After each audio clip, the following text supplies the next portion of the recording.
வணக்கம் நண்பர்களே.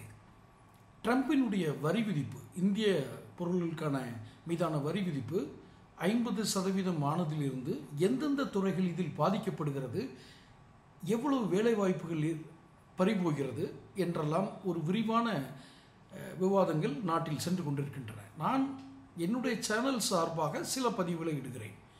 ஏற்கனவே நம்ம சேனல் ஃபாலோ பண்ணுறவங்களுக்கு தெரியும், நான் இலங்கை அரசாங்கத்தினுடைய முதலீட்டு ஊக்குவிப்பு அமைச்சகத்தினுடைய இந்தியாவுக்கான பிரதிநிதி. அப்போது இப்போ இருக்கிற ஒரு சஜஷன், அதாவது அறிவுரைகள், இந்த பொருளாதாரத்தை எப்படி மீட்டெடுப்பது. இப்போ பொருளாதார வீழ்ச்சி அடைஞ்சிடல, ஆனால் வீழ்ச்சியை நோக்கி நகர ஆரம்பிச்சிட்டோம். அப்போ இந்த லாஸை எப்படி நம்ம ரிகவர் பண்ணுறது, ட்ரம்பினுடைய வரி விதிப்பினால் ஏற்பட போகும் வேலை இழப்புகளையும் உற்பத்தி துறையில் ஏற்பட போகும் மிகப்பெரிய தாக்கங்களையும் எப்படி நாம் எதிர்கொண்டு மீண்டு வருவது, இதற்கு ஒரு உபாயம் நான் சொல்லுகிறேன். அந்த உபாயத்தை, அந்த ஸ்ட்ராட்டஜியை இந்த பிஸ்னஸோட இந்த பதிவோட இறுதி பகுதியில் சொல்கிறேன். அதுக்கு முன்னாடி என்ன நடக்குதுங்கிறத தெரிஞ்சுக்கிட்டா தானே நான் சொல்கிற ஸ்ட்ராட்டஜி உங்களுக்கு ஒத்துழைக்கும் இல்லையா? இப்போது அமெரிக்காவோட 50% வரி விதிப்பில் இந்தியாவில் பாதிக்கப்பட போகிறது உற்பத்தி துறைகள் தான், சர்வீஸ் செக்மெண்ட் இல்லை. அப்போ உற்பத்தி துறை பாதிக்கப்பட்டால் சேவைத்துறை எப்படி சிறப்பாக வேலை செய்ய முடியும்? ஒருத்தர் வேலை பார்த்து சம்பளம் வாங்கி அல்லது தொழில் பார்த்து பணம் எடுத்து தான் சேவைத்துறைக்கே போக முடியும், சர்வீஸ் செக்மெண்ட்டுக்கு போக முடியும். கார் சர்வீஸ் விடணும், ஃபோன் யூஸ் பண்ணுறது பில்லு கட்டணும், இது மாதிரி. அப்போது உற்பத்தி துறைகளில் செலவிட்டு தலைகீழ புரட்டி போட்டிருக்கு அவருடைய இது.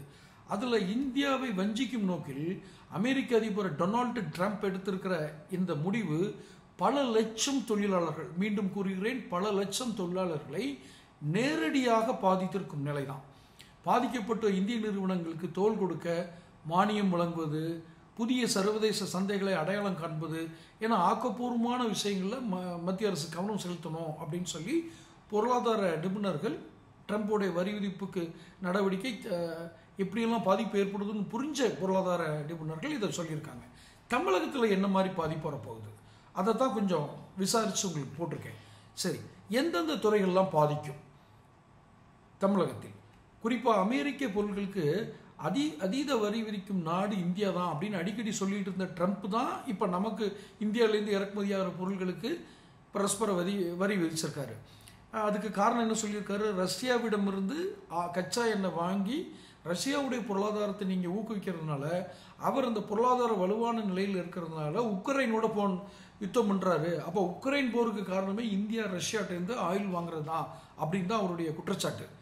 அதில் என்ன அப்படின்னா, இந்தியாவிலேருந்து அமெரிக்காவுக்கு ஏற்றுமதி ஆகக்கூடிய உணவுப் பொருள், ஆடைகள், நகைகள், வரி வித்திருக்கும் மருந்துகள், எலக்ட்ரானிக்ஸ் போன்ற பொருட்களுக்கு மட்டும்தான் தற்போதுக்கு விலக்கு கொடுத்துருக்காரு, எக்ஸப்ஷன். ரைட்டா? ட்ரம்போட அதிரடி நடவடிக்கைகளை 50% இறக்குமதி வரியை செலுத்தி இந்திய பொருட்களை வாங்க விரும்பாத அமெரிக்க நிறுவனங்கள் என்ன பண்ணுது? வேறு வெளிநாட்டு சந்தைகளை தேடுது.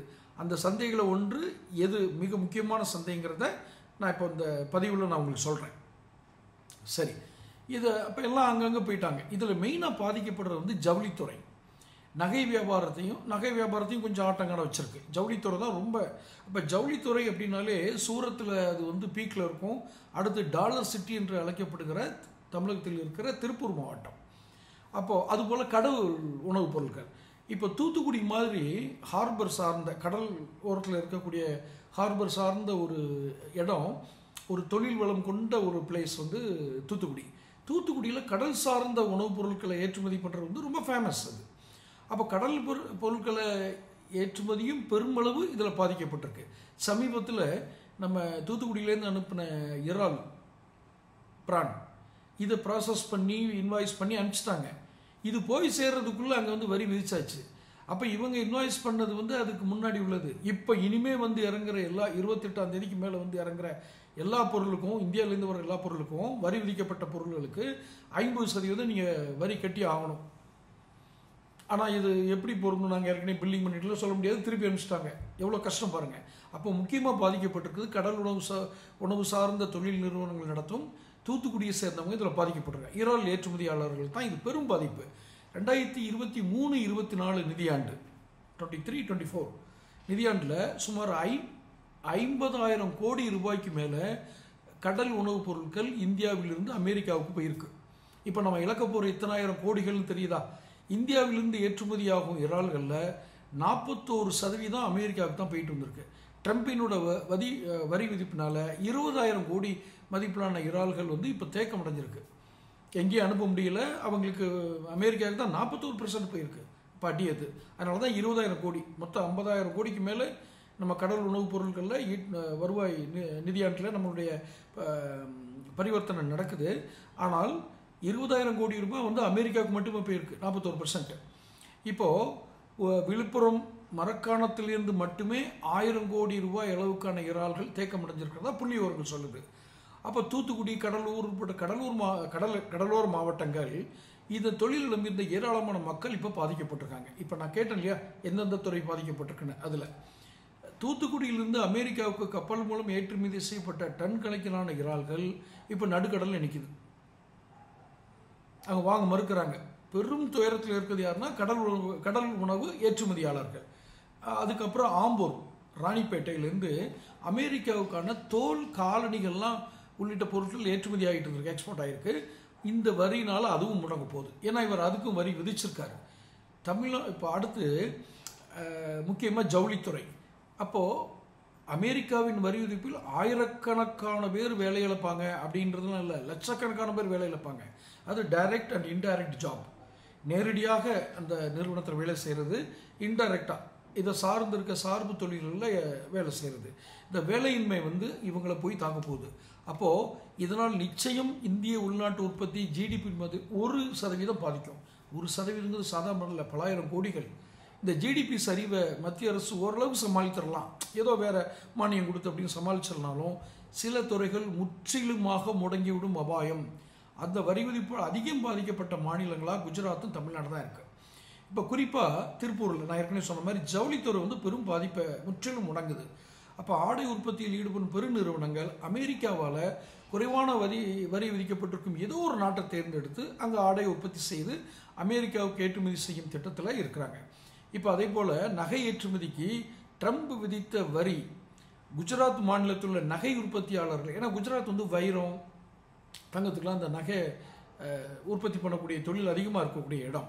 உலகின் மொத்த வைர வியாபாரத்தில் 80% குஜராத் சூரத் நகரில் தான் போயிருக்கு. இது இந்தியாவில் இருக்கிற மொத்த வியாபாரம் இல்லை, உலகினுடைய மொத்த வைர வியாபாரத்திலேயே 80% குஜராத்தின் சூரத் நகரில் தான் போகுது. இப்போ பார்த்துக்கிடுங்க எவ்வளோ வட்டி வாங்க போகிறது, அதுதான் இப்போ.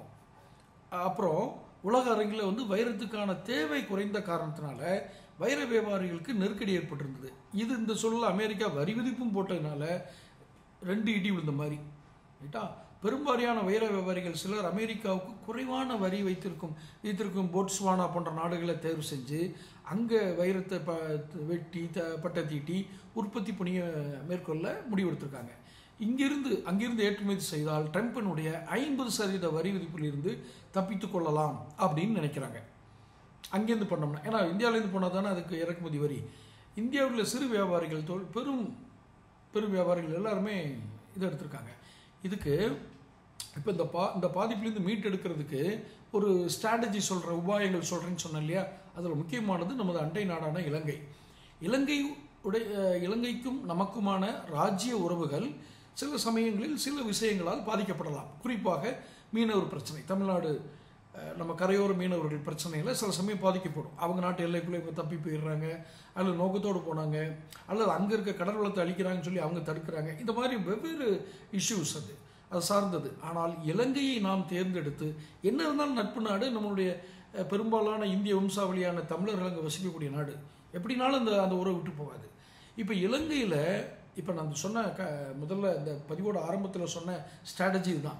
இலங்கையில் நீங்கள் ஒரு தொழில் ஆரம்பிக்கிறீங்க, குறிப்பாக கார்மெண்ட்ஸு, எந்த தொழிலாக இருந்தாலும் சரி, நான் குறிப்பாக பாதிக்கப்பட்டிருக்கிற கார்மெண்ட்ஸ் அண்ட் டைமண்ட், இந்த தொழிலை அங்கேயே ஸ்டார்ட் பண்ணி அங்கே கிடக்கிற மூலப்பொருளை வச்சு நீங்கள் ஸ்டார்ட் பண்ணிங்கன்னா ஃப்ரீ ட்ரேட் அக்ரிமெண்ட் வந்து வெவ்வேறு நாடுகளோடு அவங்க பண்ணியிருக்காங்க.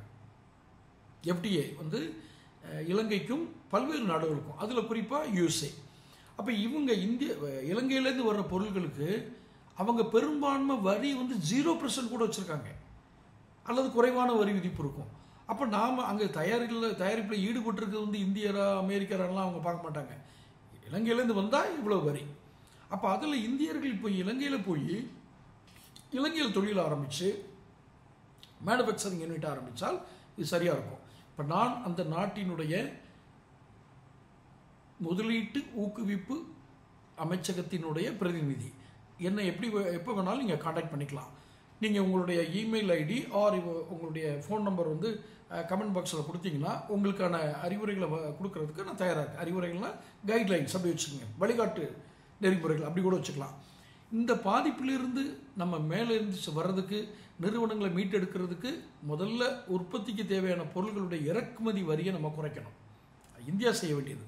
ரெண்டாவதாக அமெரிக்காவின் ஏற்றுமதி வரியில் ஒரு பகுதியை மானியமாக அரசை ஏற்றுக்கணும். இதெல்லாம் ஸ்ட்ராட்டஜியில் ஒன்று. இதுக்கப்புறம் கணிக்க முடியாத முரட்டுத்தனமான முடிவில் எடுக்கக்கூடிய ட்ரம்ப்பு இந்திய அரசு அமெரிக்க ஏற்றுமதி பொருட்களுக்கு மானியம் கொடுக்குத, நம்ம இந்தியாவுக்கான வரியை இன்னும் உயர்த்துறேன்னு கூட அவர் சொல்கிற வாய்ப்பு இருக்குது. ஆனால் யோசித்து அமெரிக்காவை தாண்டி நமக்கான சந்தைகளை விரிவுபடுத்துவதும் தீவிரமாக மத்திய அரசு செய்ய வேண்டிய ஒரு காரியமாக இருக்குது. அப்படி செஞ்சால் மட்டும்தான் இந்த பிரச்சனை எப்போ வந்தாலும் சமாளிக்க முடியும். இல்லைன்னா இப்போ நான் சொன்னேன்ல, ஓஹோ நீ மானியம் கொடுக்குறியா, சப்சிடி கொடுத்துட்டா என் வரியோட பாதிப்பு குறையும், இன்னும் நீங்கள் எங்கள் நாட்டுக்கு ஏற்றுமதி பண்ணலாம் நிற்கிறீங்களா, இன்னும் நான் வரியை கூட்டுறேன்னு கூட்டுவார். ஏன்னா அவர்கிட்ட எந்த ஒரு என்ன சொல்கிற ஒரு ப்ரொஃபஷனலிசம் கிடையாது. ஒரு முரட்டு வியாபாரி அவர். ட்ரம்ப் போன்ற முரட்டு வியாபாரிகளால் ஒரு சந்தை பாதிக்கப்படுகிறது என்பதால் நாம் நம்முடைய சந்தையை விரிவுபடுத்தி கொண்டே செல்ல வேண்டும் என்பது ஒரு உத்தி. அப்புறம் ஒரு தொழிலதிபர் நாட்டுடைய அதிபர் ஆனால் இந்த மாதிரி நடக்குங்கிறதுக்கு ஒரு உதாரணம். இந்தியாவில் விவசாயத்துக்கு அப்புறம் ஜவுளித்துறை மட்டும்தான் அதிகமான வேலை வாய்ப்புகளை உண்டாக்கி தரக்கூடிய தொழில். ஜவுளித்துறையில் பெரும்பகுதி சிறு குறு நடுத்தர MSME அப்படின்னு சொல்லக்கூடிய நிறுவனங்கள் தான். ஆனால் இந்தியாவில் மத்திய மாநில அரசுகள் கார்ப்பரேட் நிறுவனங்களுக்கு கொடுக்குற முக்கியத்துவத்தை இந்த MSMEக்கு கொடுக்கறதில்ல. அதனால தான் ஜவுளித்துறையில் நான் இன்னமும் பின்னடைஞ்சிட்டு இருக்கோன்னு சொல்லி திருப்பூர்லேருந்து இருக்க ஏற்றுமதியாளர்கள் சொல்கிறாங்க. ஜிஎஸ்டி, பண மதிப்பு, கொரோனா, பல்வேறு காரணங்களால் இது வரைக்கும் அவதிப்பட்டு வந்த ஜவுளி தொழிலாளர்களுக்கு இப்போ தான் ஓரளவுக்கு மீண்டு வர்றாங்க. அதுக்குள்ளே ஒரு பெரிய ஐடி.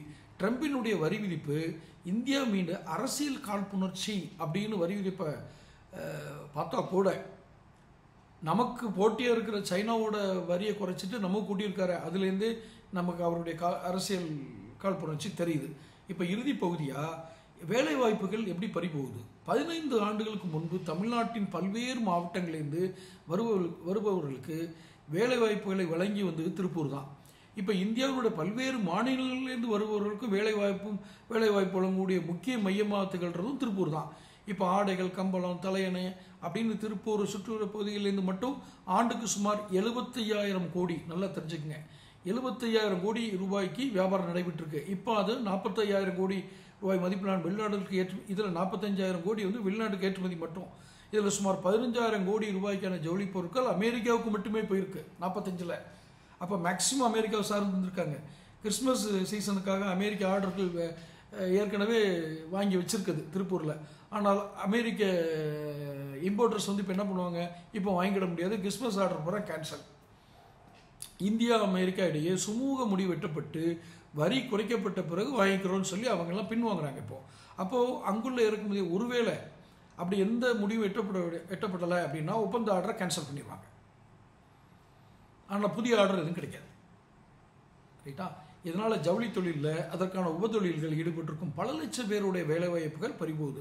ஜவுளினா மேனுஃபேக்சரிங் இது மட்டும் இல்லை, இன்னும் பல அதை சார்பு தொழில்கள்னு சொல்லுவாங்க இல்லையா, அலைடு இண்டஸ்ட்ரி எல்லாட்டி இப்போது இருக்கும் ஆர்டர்களை வைத்து 5-6 மாதங்கள் வேணும்னா சம்பளம் கொடுக்கலாம், வண்டி ஓட்டலாம், அதாவது கம்பெனி நடத்தலாம். அதுக்கப்புறம் எல்லாம் அட்டி தான்.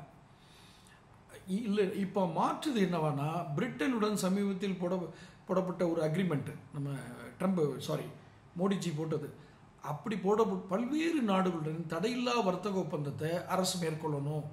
அப்படி தவறினால் நடக்க வியாபாரத்தில் மட்டும், திருப்பூரில் நடக்கிற வியாபாரத்தில் மட்டும் 12,000 கோடியை இழக்க நேரிடும்.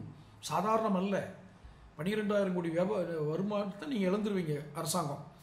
இடைப்பட்ட காலத்தில் வரல குறைவான வட்டியில் வங்கி கடன், இது மாதிரி மானியங்கள் இதெல்லாம் கொடுக்க உதவி பண்ணிங்கன்னா இதை வந்து சஸ்டெயின் பண்ண முடியும். இதை வந்து வாழ வைக்க முடியுமா அப்படிங்கிறது வேற.